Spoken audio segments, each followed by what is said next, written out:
প্রাসঙ্গিক, কোথাও বারবার সেটা মমতা বন্দ্যোপাধ্যায় প্রমাণ করেন তার বক্তব্যে বামেদের জায়গা নিয়ে। কিন্তু আমার প্রশ্নটা হচ্ছে, কংগ্রেস কি একেবারেই ব্রাত্য?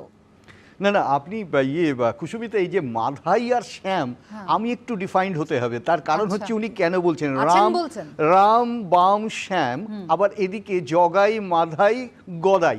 আমি মাধায়ের পক্ষ নাকি শ্যামের পক্ষ আমি বুঝলাম না, তবে একটা কথা আমি বুঝতে পারি, যে মঞ্চ থেকে উনি এই বক্তব্যটি রাখলেন গতকাল, সেই মঞ্চে সেই ছবিটা আমি একবার দেখতে চাইছিলাম, যেটা উনি ব্যবহার করতেন 94 সাল থেকে, অর্থাৎ প্রথম এই বার্ষিকী থেকে 98 সাল পর্যন্ত, যেখানে কংগ্রেসের পতাকাকে সামনে নিয়ে ওই 13 জন শহীদ, তার সাথে মমতা বন্দ্যোপাধ্যায়ের নেতৃত্ব।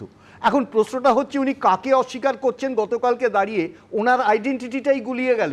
উনি যে মঞ্চে দাঁড়িয়ে, যাদের রক্তের ওপর দাঁড়িয়ে উনি এই রাজনীতি করছেন, সেটা কংগ্রেসের রক্ত, এটা নিয়ে কোনো সন্দেহ নেই। দ্বিতীয় প্রশ্নে আমি আসি, এখানে উনি রাজনীতি করছেন, করুক, ওনার দলের সাথে উনি কী করবেন সেটা ওনার ব্যাপার। কিন্তু যেটা খুব সিরিয়াস ইস্যু, সেটা হলো যে ইন্টেন্স, স্পেশাল ইন্টেন্স বা ইন্টেন্সিভ রিভিশন, সেই রিভিশন বা এসআইআর এর ক্ষেত্রে যে প্রশ্নগুলো এলো, সেক্ষেত্রে কিন্তু বিহার একটা ইন্ডিকেশন, এটা কিন্তু কোনো সন্দেহ নেই।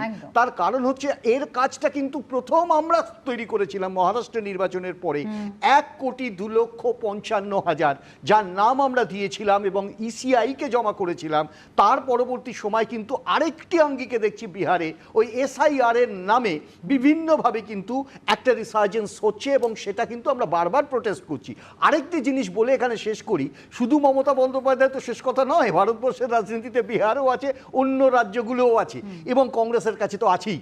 আমি বারবার যেটা বলছি, যে বর্ডার লাইন নিয়ে যে প্রশ্ন হচ্ছে, ওরা বলছে নেপাল থেকে, উত্তরপ্রদেশ বা নেপাল থেকে তারা ঢুকছে, বিশেষত নেপাল ক্রস করে বাংলায়, বিহারে ঢুকছে। যদি সেই প্রশ্নটা থাকে, তাহলে তার দায়বদ্ধতা নিতে হবে যে সরকার যে ওখানে বিহারের গভর্ন করছে, তারকে সহায়তা করছে বিজেপি, একই সাথে আছে, এবং কেন্দ্রে বিজেপি। এখন দেখো, ফেইলিওরটাকে যদি ফেইলিওর হিসেবে না নেন, মমতা দেবী ঠিক যেমন ভাবে রাজনৈতিক ইস্যু বানিয়ে রাজনীতি করবার চেষ্টা করছেন, ঠিক তেমন ভাবে বিজেপি সেই একই চেষ্টা করছে। আমি এই জায়গায় করে রাজাগোপাল বাবুর কাছে যাই। দেখুন, ইস্যুটা তৈরি কারা করেছে এবং সেটাকে ব্যবহার কারা করছে। কোথাও যে অভিযোগটা সুব্রত বাবুও করলেন, যে